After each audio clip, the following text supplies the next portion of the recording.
The first time I saw Levi Thorne, he was knee-deep in engine grease under the hood of a 1987 Chevy pickup, cursing at the carburetor with a creativity that would make sailors blush. I'd just moved to Millbrook, a dot on the map in rural Oregon where everyone knew everyone, and I was desperately trying to find someone to fix my Honda that had decided to die on the town's main strip. "You gonna stand there gawking, or you gonna help me with this wrench?" he called out without even looking up. His voice had this rough edge to it, like whiskey over gravel, and something in my chest did a funny little flip. I grabbed the wrench he was pointing at and handed it over. When he finally emerged from under the hood, I got my first real look at him. Dirty blonde hair that stuck up at odd angles, green eyes that seemed to see right through me, and a crooked smile that made my knees feel wobbly. He was probably around my age, 28, but he carried himself with a kind of confidence that comes from knowing exactly who you are. "I'm Levi," he said, wiping his hands on his jeans. "You must be the city boy who bought the old Morrison place." "Ezra," I replied, trying not to stare at the way his t-shirt clung to his shoulders. "And I'm not really a city boy. More like a suburban refugee." That crooked smile got a little wider. "Same difference out here. What's wrong with your car?" For the next hour, Levi worked on my Honda while I mostly stood around feeling useless and trying not to notice how his muscles moved under his shirt, or the way he bit his lower lip when he was concentrating. When he finally got it running, he refused to take any payment. "Welcome to Millbrook," he said. "First repairs on the house." That's how it started. A broken-down car and a mechanic who fixed more than just engines. Over the next few weeks, I found myself making excuses to visit Thorne's auto repair. My car needed an oil change. Then the air filter. Then I was concerned about a weird noise that definitely wasn't just an excuse to see Levi again. Each time, he'd tease me about being a city boy who didn't know how to take care of his car. But there was warmth in it, like he was actually glad to see me. Millbrook was the kind of place I'd moved to specifically because nothing ever happened. After years of living in Portland, working 60-hour weeks at a marketing firm that slowly drained my soul, I'd cashed out and bought a small house with enough land to maybe start the pottery studio I'd always dreamed about. The plan was simple. Keep my head down, figure out who I really was, and avoid any complications. Levi Thorne was definitely a complication. "You know, there's a diner down the road that serves decent coffee," he said one afternoon as I picked up my car keys. "If you ever get tired of drinking whatever hipster brew you probably have at home." I laughed. "How do you know I drink hipster coffee?" "Lucky guess," he said, but his eyes were twinkling. "So, coffee?" Maple Street Diner looked exactly like what you'd expect from a small-town restaurant. Red vinyl booths, checkered floors, and a waitress named Dolores who'd probably worked there since the Carter administration. Levi slid into the booth across from me and ordered black coffee while I asked for a latte, which earned me a raised eyebrow from Dolores and a smirk from Levi. "See? Hipster," he said. "It's not hipster. It's just, I like milk in my coffee." He leaned back in his seat, studying me with those impossible green eyes. "So what brings a Portland marketing guy to the middle of nowhere?" I found myself telling him everything. The burnout, the quarter-life crisis that had hit at 27, the way I'd felt like I was sleepwalking through my own life. Levi listened without judgment, occasionally nodding or asking a question that showed he was really paying attention. "What about you?" I asked. "Born and raised here?" "Pretty much. Left for college, came back when my dad got sick, took over the shop when he passed 3 years ago." He said it matter-of-factly, but I caught the flicker of something deeper in his expression. "Not exactly the life I planned, but it's a good life. Do you miss it? Whatever you were doing before?" Sometimes. I was studying environmental science, thought I'd save the world or something equally naive. He smiled, but it was different this time.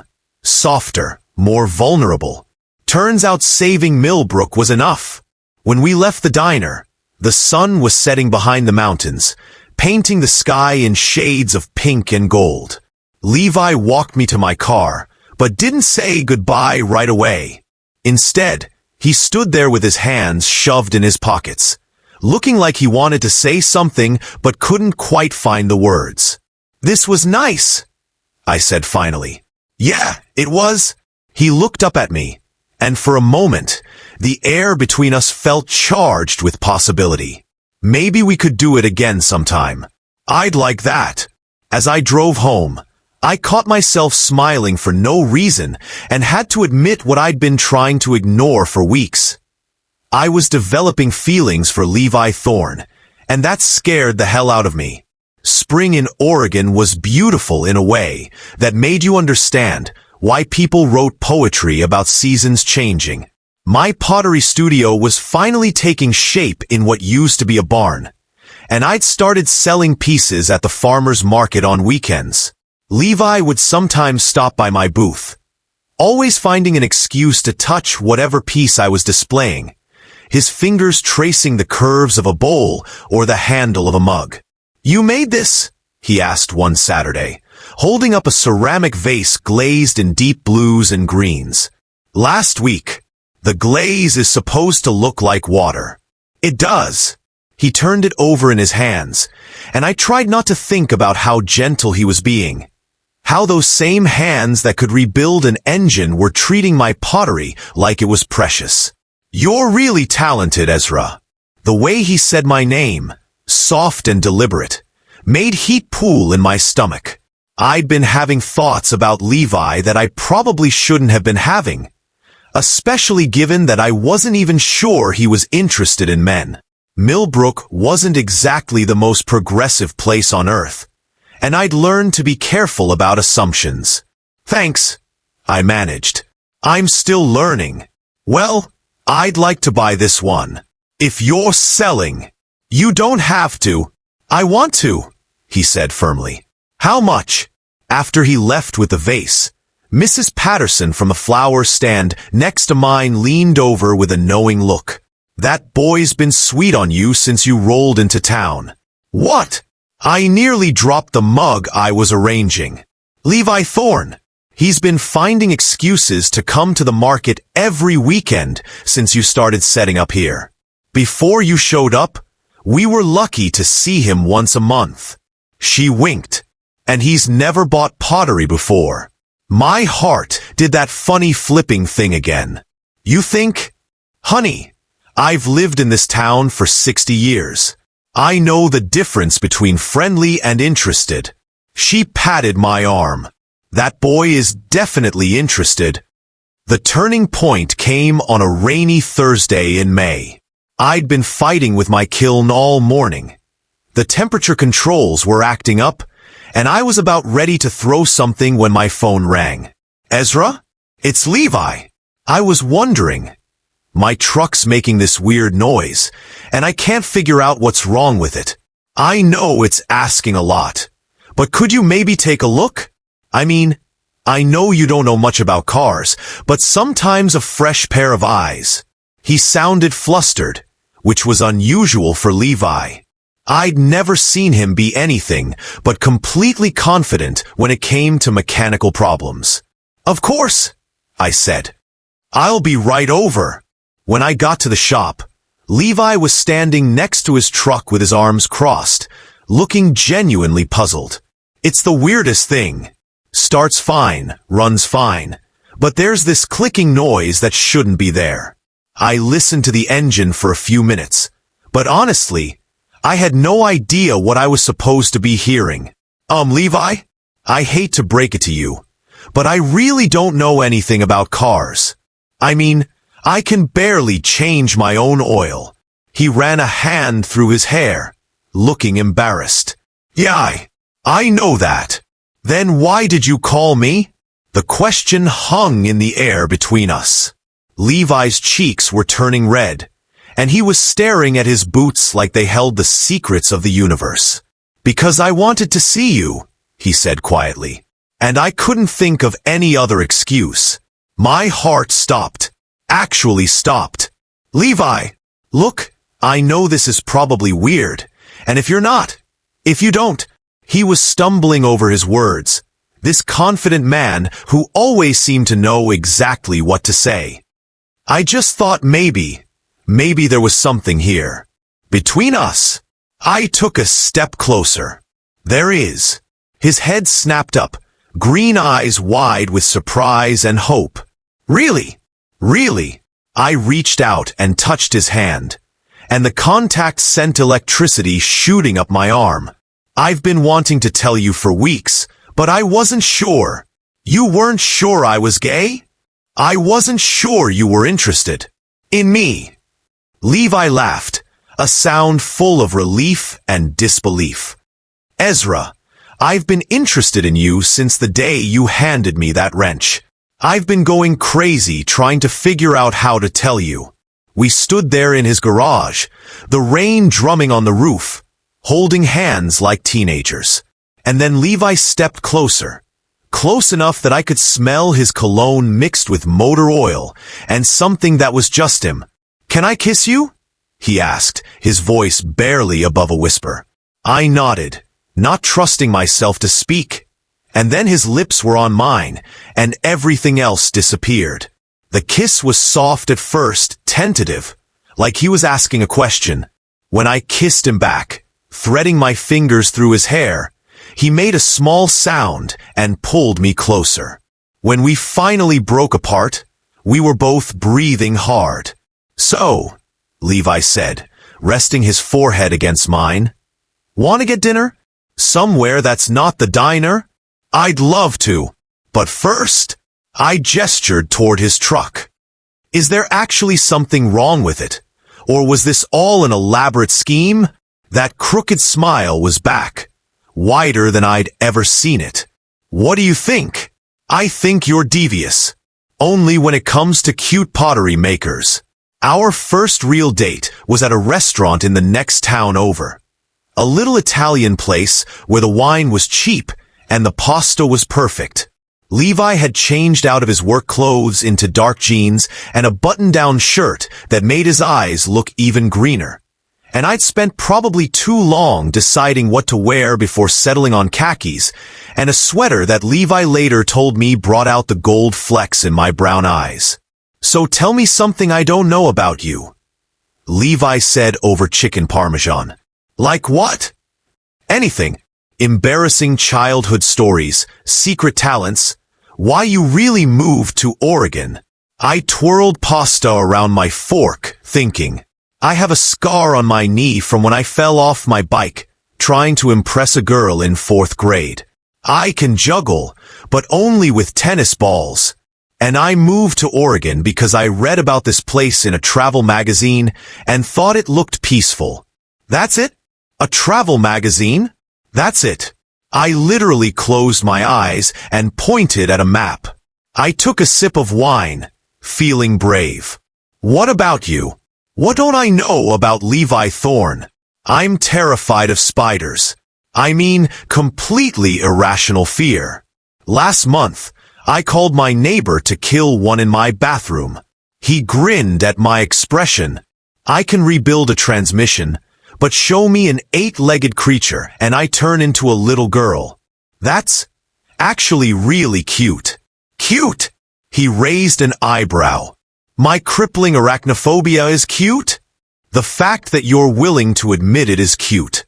The conversation flowed easier than I'd expected. We talked about books. Levi was surprisingly well-read, and movies and the weird quirks of small-town life. He told me about growing up in Millbrook, about how he'd always felt a little different, but couldn't quite put his finger on why until he went to college and met his first boyfriend. "What happened?" I asked. "With the boyfriend?"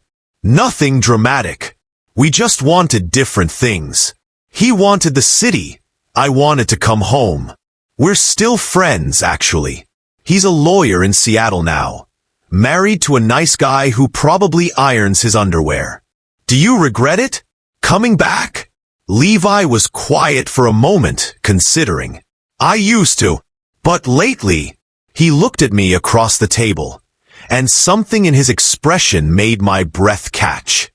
Lately, I'm thinking maybe everything worked out exactly like it was supposed to. After dinner, we walked around the small downtown area, not really going anywhere, just enjoying each other's company. When we got back to his truck, neither of us seemed ready for the evening to end. This is going to sound forward, Levi said, but would you like to come back to my place? Just to talk. I make excellent coffee. Better than hipster coffee? Much better. Levi's house was a small craftsman bungalow about 5 minutes from downtown, with a front porch swing and flower boxes that looked suspiciously well-maintained for a bachelor. Inside, it was warm and lived in, with comfortable furniture and bookshelves lining the walls. You read a lot, I observed, running my finger along the spines of what looked like hundreds of books. Occupational hazard of growing up in a town with one movie theater and no cable. He disappeared into the kitchen and came back with 2 cups of coffee that did, in fact, smell amazing. My mom always said books were cheaper than therapy. We settled on his couch, close enough that our knees were almost touching. The coffee was forgotten as we talked about everything and nothing. Childhood dreams, favorite movies, the weird little rituals that make up a life. Somewhere around midnight, the conversation turned more serious. Can I ask you something? Levi said. When did you know? About yourself? I thought about it. College, I think. I had this roommate, Derek, and I spent way too much time thinking about what it would be like to kiss him. What about you? High school. There was this guy on the football team, Brendan McCarthy. I told myself I just wanted to be friends with him, but he shrugged. Let's just say my interest in football had nothing to do with the game. Did you ever tell him? God, no. This was small-town Oregon in 2014. I barely admitted it to myself. He paused. You're the first guy I've been on a date with since college. Something warm and protective flared in my chest. Really? Really? I guess I've been waiting for the right person. His eyes met mine. Someone worth the risk. The space between us seemed to shrink without either of us moving. I could feel the warmth radiating from his body, could see the flecks of gold in his green eyes. Ezra, he said softly. Yeah, I really want to kiss you again. Instead of answering, I closed the distance between us. This kiss was different from the one in his garage. Deeper, more sure of itself. Levi's hand came up to cup my face, his thumb tracing my cheekbone. And I felt something inside me that had been held tight for years finally relax. When we broke apart, I was sitting practically in his lap, my hands fisted in his shirt. Stay, he whispered against my ear. Please. I pulled back to look at him. Are you sure? I've never been more sure of anything in my life. I woke up the next morning with sunlight streaming through unfamiliar windows and Levi's arm draped across my waist. For a moment, I panicked. Not because I regretted what had happened, but because it felt too good to be true. In the harsh light of morning, would he change his mind? Would this turn out to be just a one-night thing? But then Levi stirred beside me, pulling me closer, and mumbled something that sounded like too early into my neck. His breath was warm against my skin, and I could feel him smiling. Good morning, I said softly. Is it though? He cracked one eye open to look at me. What time is it? Around 7. Definitely too early. But he was fully awake now, those green eyes clear and focused on my face. How are you feeling? It was such a simple question, but the way he asked it, like my answer really mattered, made my chest tight with emotion. "Good," I said. "Really good." "You." Instead of answering, he kissed me, slow and sweet and perfect. When we broke apart, he was smiling that crooked smile that had gotten me into this situation in the first place. "I'm feeling like I want to make you breakfast," he said. "And then maybe we could spend the day together. If you don't have anywhere else to be." "I don't," I said quickly. "I mean, I should probably go home and change clothes, but—" "Or," Levi said, running his fingers along my arm, "you could borrow something of mine, and we could go get your stuff later." The idea of wearing Levi's clothes sent a thrill through me that I tried to play off as casual. That could work. Breakfast was pancakes and bacon, with Levi moving around his kitchen like he'd done this 1,000 times before. He was wearing jeans and nothing else, and I had to keep reminding myself to focus on my coffee instead of the way the morning light played across his shoulders. "So what's the plan for today?" I asked, trying to sound normal while wearing his Millbrook high t-shirt, which was slightly too big and smelled like him. "Well, it's Saturday, so the shop's closed. I was thinking we could take a hike up to Miller's Point. The view's pretty incredible, and it's nice this time of year." "Sounds perfect." Miller's Point turned out to be a 40-minute hike through pine forests that opened up to a vista overlooking the entire valley. Millbrook looked like a toy town from up there, small and perfect and impossibly peaceful. "This is where I come when I need to think," Levi said, settling down on a flat rock and pulling me down next to him. "My dad used to bring me up here when I was a kid. It's beautiful." "Yeah." But when I looked over, he wasn't looking at the view. He was looking at me. "Ezra, about last night." My stomach dropped. Here it comes, I thought. The part where he tells me it was a mistake. "It wasn't just a hookup for me," he said quietly. "I need you to know that." Relief flooded through me so fast it made me dizzy. "It wasn't for me either." "Good." He reached over and took my hand, lacing our fingers together. "Because I think I'm falling for you, and I wanted to make sure you knew what you were getting into." I turned to face him fully. What am I getting into? A guy who's lived in the same town his whole life, who gets grease under his fingernails and probably always will, who's never been in a serious relationship with a man before and honestly has no idea what he's doing. He squeezed my hand. Someone who might not be sophisticated enough for a guy who used to live in Portland and makes art for a living. The vulnerability in his voice broke my heart a little. I brought our joined hands up to my lips and kissed his knuckles. "Levi, you're the most genuine person I've ever met. You fix things. You take care of people. You make me feel like I'm exactly where I'm supposed to be." I looked into those green eyes that had been haunting my dreams. "I'm falling for you too. And I don't care about sophisticated. I care about real. Real I can do," he said, and then he was kissing me again, right there on top of the mountain with the whole world spread out below us. Summer arrived with a kind of heat that made everything shimmer, and my relationship with Levi settled into a rhythm that felt as natural as breathing. We spent most evenings together, either at his place or mine, cooking dinner and talking about our days. Weekends were for hiking or fishing, or just lying around in the shade of the oak tree in my backyard. The town had definitely noticed. In a place like Millbrook, two single guys spending all their time together didn't exactly fly under the radar. But if anyone had a problem with it, they kept it to themselves. Most people seemed genuinely happy for us, especially after Mrs. Patterson started spreading the word that we were just the sweetest couple. "I think your reputation is helping," Levi said one evening as we walked through downtown after dinner. "People like you.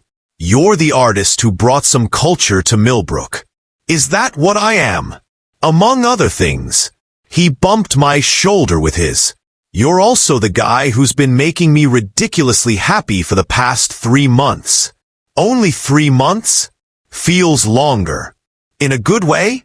I stopped walking and turned to face him. In the best way. Like I can't remember what life was like before you. Levi's expression went soft and serious. Ezra, I love you, I said, the words tumbling out before I could stop them. I know it's probably too soon to say that, but I do. I love you. For a moment that felt like forever, Levi just stared at me. Then his face broke into the biggest smile I'd ever seen, and he grabbed me and spun me around right there in the middle of Main Street. I love you too, he said when he set me down. I love you so much it's probably embarrassing. Yeah. I love the way you get completely absorbed in your work. I love that you put cinnamon in your coffee. I love that you moved to the middle of nowhere just because you saw a picture in a magazine. He cupped my face in his hands. I love that you chose to stay. I love that you gave me a reason to. The first time Levi spent the night at my place, I woke up to find him standing in my kitchen, making coffee in nothing but boxer shorts, humming something under his breath. The morning light was streaming through the windows, turning his hair gold. And I had one of those moments where you realize that everything in your life has led to this exact point. You're staring, he said without turning around. Can you blame me? He looked over his shoulder and grinned. Not really. You're pretty nice to wake up to yourself. We spent the morning in bed, talking and laughing and touching each other like we were trying to memorize every detail. Levi traced the scar on my knee, the one from the bike accident, with his fingertip, then kissed it softly. I want to know all of them, he said. Every scar, every story. That could take a while. I've got time. Later, as we lay tangled together with the sheets pooled around our waists, Levi turned serious. I need to tell you something, he said, about why I really came back to Millbrook. I waited, running my fingers through his hair. It wasn't just because of my dad's illness. I mean, that was part of it, but he took a breath. I was engaged to a woman. Her name was Sarah, and we'd been together since high school. My hands stilled. What happened? I realized I couldn't marry someone when I was in love with the idea of someone else. Someone male. He looked at me, vulnerability written across his features. I broke it off 2 weeks before the wedding. It was bad. Really bad. I'm sorry. Don't be. It was the right thing to do. Even if it took me way too long to do it. But the whole town knew, and for a while, things were pretty awkward. Sarah moved to California, and I spent the last 3 years just keeping my head down, not getting involved with anyone. Until now. He rolled onto his side to face me. I'm telling you this because I want you to know what you mean to me. I've never felt about anyone the way I feel about you. Not Sarah, not anyone. I leaned over and kissed him, trying to pour all my feelings into the contact. I love you, I whispered against his lips. I love you too. So much. By the time autumn painted the mountains in shades of red and gold, we'd fallen into a life together without really discussing it. Levi had a drawer at my place, and I had a toothbrush at his. We cooked dinner together most nights, argued good-naturedly about whose turn it was to do dishes, and fell asleep wrapped around each other like we'd been doing it for years instead of months. The pottery studio was thriving. I'd started getting orders from Portland and Seattle, and there was talk of a gallery show in the spring. Levi had hired a part-time mechanic to help at the shop, which gave him more time to spend with me and less time covered in grease. I've been thinking, he said one evening as we sat on his front porch swing, watching the sunset, about the future. Yeah, what about it? I want you in it. All of it. He turned to look at me, his expression serious. I know we haven't been together that long, but I can't imagine my life without you anymore. My heart did that flipping thing again, but this time it felt like coming home. I feel the same way. Really, really. I love this life we've built together. I love this town. I love my studio, but mostly I love you. I reached for his hand. I want all of it too. The future, the fighting over whose turn it is to take out the trash, the growing old together. All of it. Levi was quiet for a long moment, just looking at me with those green eyes that had started this whole thing. Move in with me, he said suddenly. What? Move in with me. Officially.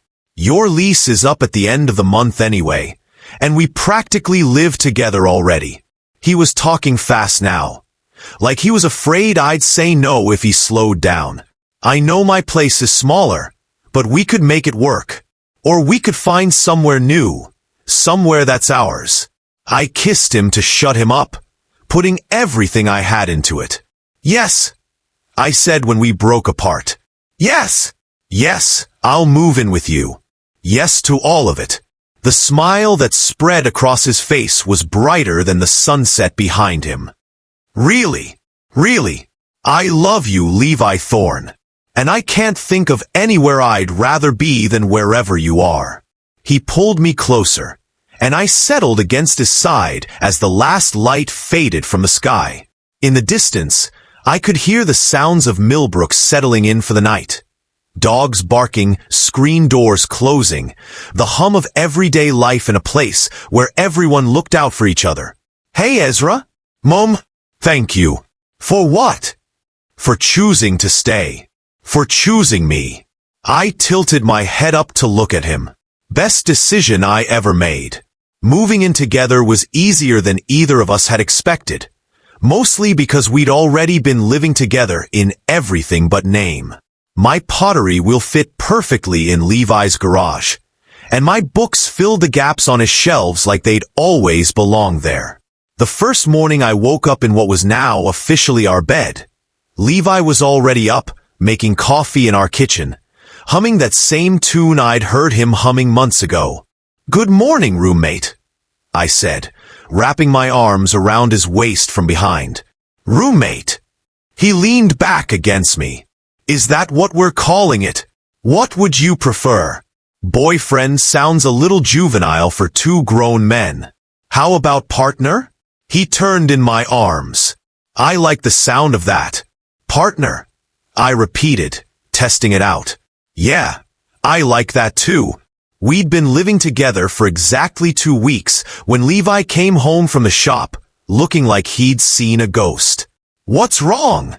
I asked, looking up from the clay I was wedging. Sarah's back in town. My hands stilled.